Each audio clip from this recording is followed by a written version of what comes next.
नमस्कार साथियों, स्वागत है आप सभी का एक बार फिर से आपके अपने यूट्यूब चैनल संस्कृत ग्रुप्स पर। साथियों, एजुकेशन डिपार्टमेंट से रिलेटेड जो कोई नई अपडेट आती है आपको मिलती है इस चैनल पर। इसलिए सबसे पहले रिक्वेस्ट है, यदि आपने अभी तक चैनल को सब्सक्राइब नहीं किया है तो प्लीज़ इस यूट्यूब चैनल को सब्सक्राइब ज़रूर कर लें, ताकि चैनल पर अपलोड होने वाले वीडियो का नोटिफ़िकेशन मिलेगा आपको सबसे पहले। साथियों, आज की जो वीडियो है वो बेसिकली अपडेट है यूडाइस प्लस पोर्टल से रिलेटेड। जी हाँ, यूडाइस का बिगुल बज चुका है और उससे संबंधित नोटिफिकेशन आ चुका है, दिशा निर्देश आ चुके हैं, टाइम टेबल आ चुका है। तो चलिए सीधे चलते हैं इस सर्कुलर पर और समझते हैं इस नोटिफिकेशन के बारे में।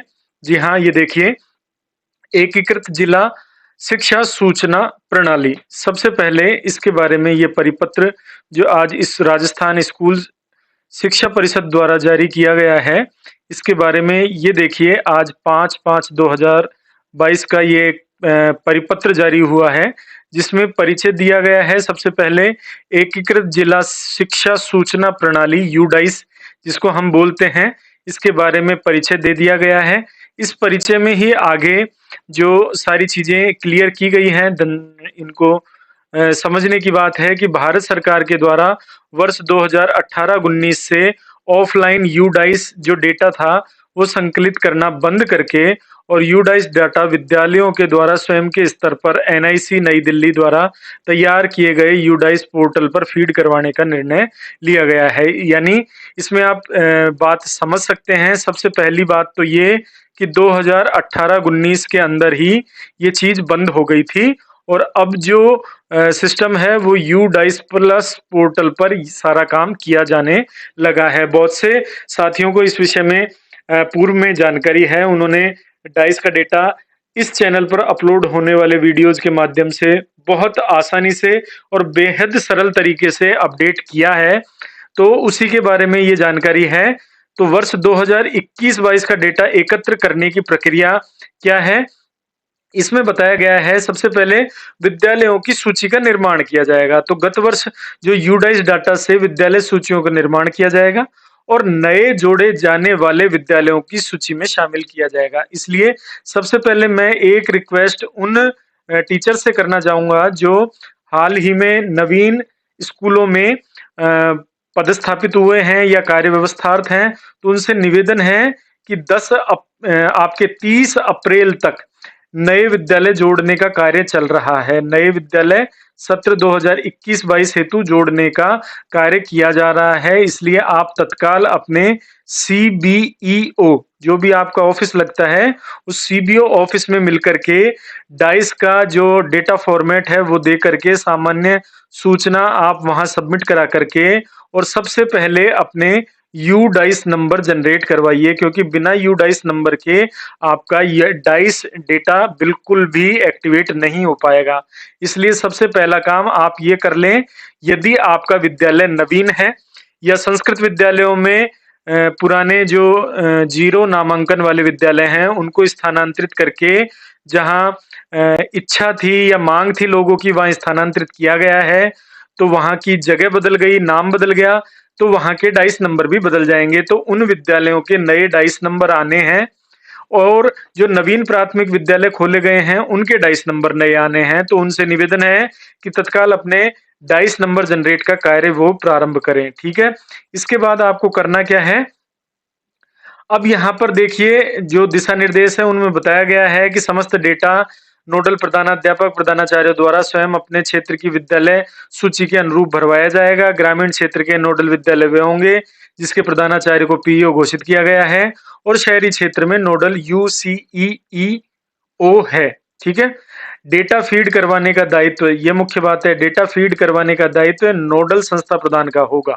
ठीक है, यानी पूरी मॉनिटरिंग नोडल संस्था प्रधान के द्वारा की जाएगी। डाइस डाटा फीडिंग विद्यालयों द्वारा यूडाइस पोर्टल पर ऑनलाइन की जाएगी, इसलिए ऑफलाइन कुछ भी नहीं है। सबसे मुख्य बात इसमें देखिए यहाँ बताई गई है, ई मित्र से यू डाइस फीडिंग नहीं करवाएं। ठीक है, यानी आपको जो डेटा फीडिंग है वो विद्यालय स्तर पर ही करनी है, ई मित्र के माध्यम से ये काम नहीं करवाना है। ठीक है, चलिए बढ़ते हैं आगे। आगे इसमें सर्कुलर में बताया है साथियों, ये देखिए, ब्लॉक स्तर पर कंप्यूटर ऑपरेटर विद्यालय द्वारा फीड किए गए डाटा का सत्यापन करेंगे। जिला स्तर पर मुख्य जिला शिक्षा अधिकारी, जिला परियोजना समन्वयक, सहायक परियोजना समन्वयक, कार्यक्रम अधिकारी एमआईसी ब्लॉकवार डाटा सत्यापित करेंगे। सबसे मुख्य बात यह है कि मुख्य जिला शिक्षा अधिकारी ये सुनिश्चित करेंगे कि जिले में कोई भी सरकारी या निजी विद्यालय यूडाइस प्लस पोर्टल पर डेटा फीडिंग से वंचित न रहे, यानी कि उनको एक प्रमाण पत्र भी देना होगा। तो सबसे मुख्य बात यही है कि कोई भी सरकारी या प्राइवेट स्कूल है, उस सभी को यूडाइस प्लस पोर्टल पर डेटा फीडिंग करना है। इसलिए यदि आपके पास अपने डाइस के डेटा पासवर्ड नहीं है तो अभी अपने डेटा पासवर्ड जनरेट करवा लें। भूल गए हैं तो फॉरवर्ड कर लें या सीबीओ ऑफिस में कांटेक्ट कर लें और अपने जो यूडाइस, तो इसके लॉगिन आईडी होते हैं और पासवर्ड आप जनरेट करवा लें। ठीक है।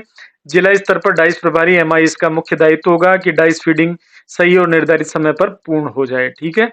इसके बाद एडीपीसी ऑफिस में यूडाइस के लिए कंट्रोल रूम भी स्थापित किया जाएगा। प्रशिक्षण करवाए जाएंगे, जिसमें राज्य स्तर के प्रशिक्षण है, जिला स्तर के प्रशिक्षण है।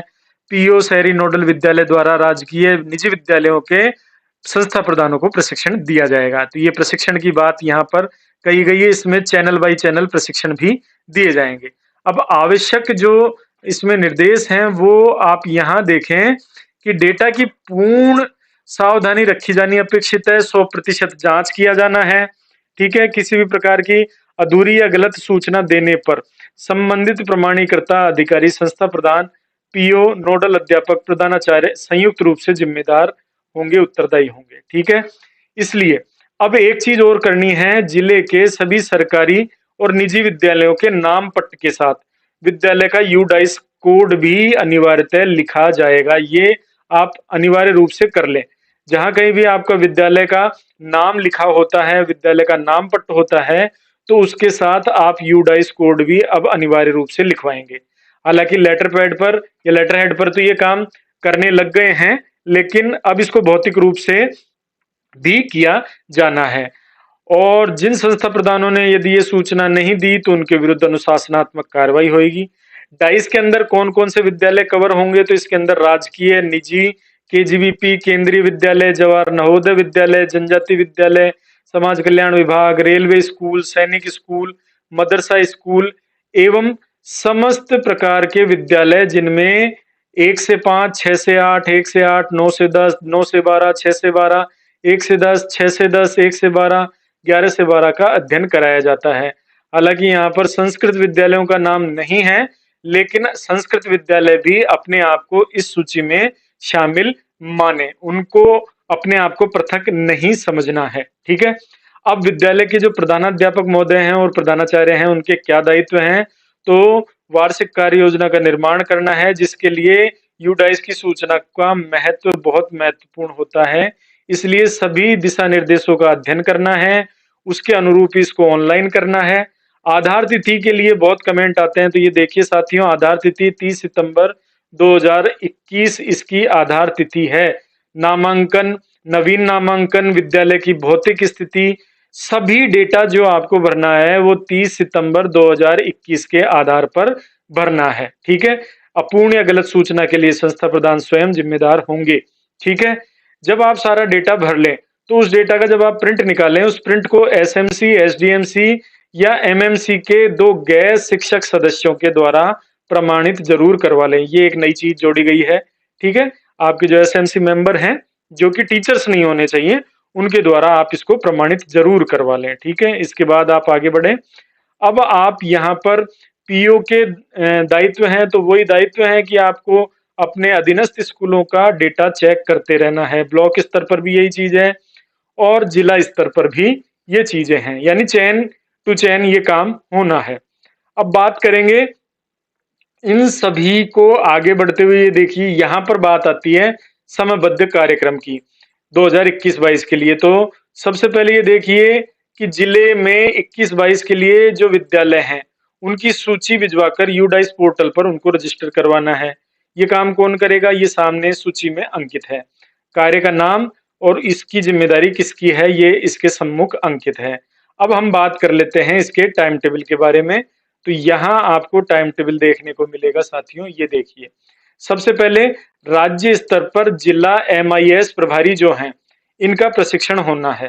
ठीक है, ये प्रशिक्षण 26 अप्रैल 2022 तक होना है, तो लगभग लगभग ये कार्य हो चुका होगा। जिलों द्वारा डाइस 21-22 में लिए जाने वाले विद्यालयों की सूची ऑनलाइन करने का काम 28 अप्रैल का है, तो 28 अप्रैल तक ये काम हो चुका होगा। अब मुख्य बात जो मैंने पहले भी बताई है कि जिले द्वारा नवीन विद्यालयों को यूडाइस कोड उपलब्ध कराने का काम 30 अप्रैल 2022 तक का है। तो यदि आपका विद्यालय नवीन है और यूडाइस कोड नहीं मिले हैं, तो तत्काल आप अपने जो एडीपीसी महोदय डिस्ट्रिक्ट में या ब्लॉक में और ब्लॉक एमआईएस या डिस्ट्रिक्ट एमआईएस महोदय हैं, उनसे तत्काल संपर्क करके अपने यूडाइस कोड प्राप्त कर लें। ठीक है, फिर संभाग के द्वारा प्रशिक्षण दिया जाएगा 3 से 12 मई के बीच में। फिर सीबीओ और ब्लॉक स्तर पर यूडाइस प्रभारियों को जिला स्तर पर ऑनलाइन पोर्टल के संबंध में प्रशिक्षण दिया जाएगा 4 से 13 मई के बीच में। इसके बाद आगे बढ़े तो इसके बाद ये देखिए ब्लॉक स्तर पर प्रशिक्षण दिया जाएगा, फिर पीओ स्तर पर प्रशिक्षण दिया जाएगा और फिर विद्यालय स्तर पर प्रशिक्षण देने के बाद 8वें नंबर पर आप ध्यान दें तो विद्यालय स्तर पर डाटा फीड करने का कार्य 30 सितंबर को आधार तिथि मानते हुए 30 मई 2022 इसमें डेट दी गई है। ये आप अवश्य ध्यान रख लें। यानी कि आपका मई का महीना चल रहा है और आज 5 मई हो चुकी है, इसलिए आप अपने विद्यालय का जो पूर्व पूर्व का आपका जो यूडाइस का जो बुकलेट है, जो आपने भरा हुआ है, फीड किया हुआ है, वो ले लें। उसके अंदर जो भी आपको अपडेट करनी है, उस डेटा को आप अपडेट कर लें पेंसिल के माध्यम से। जैसे ही ये आप काम कर लें, उसको लेकर के आप अपने पास रख लें। क्यों? क्योंकि 17 मई से आपका ग्रीष्मावकाश शुरू हो जाएगा। 17 मई के बाद यदि यूडाइस प्लस का काम शुरू होता है, तो आपको ग्रीष्मावकाश में विद्यालय वापस न आना पड़े, तो इसलिए ये डेटा आप अभी अपने पास तैयार रख सकते हैं। इसको आप विद्यालय स्तर पर अभी अपडेट कर लें और उसके बाद आप इसको फीड करने का काम जब पोर्टल स्टार्ट हो जाए तब कर सकते हैं, क्योंकि यहाँ पर आपको 30 मई की डेट दी गई है। फिर सीबीओ स्तर पर 4 जून रहेगी, जिला स्तर पर 8 जून रहेगी। हालांकि डेट में संशोधन हो सकता है, डेटें परिवर्तित हो सकती है, लेकिन आप इसी सर्कुलर को स्थायी मानते हुए, इन डेट को ध्यान में रखते हुए अपना कार्य प्राथमिकता से समय से पूर्व पूर्ण कर लें। ऐसा इस वीडियो के माध्यम से आप सभी से मेरा निवेदन है। ठीक है साथियों, मिलते हैं अगले वीडियो में एक नई अपडेट के साथ। तब तक के लिए नमस्कार।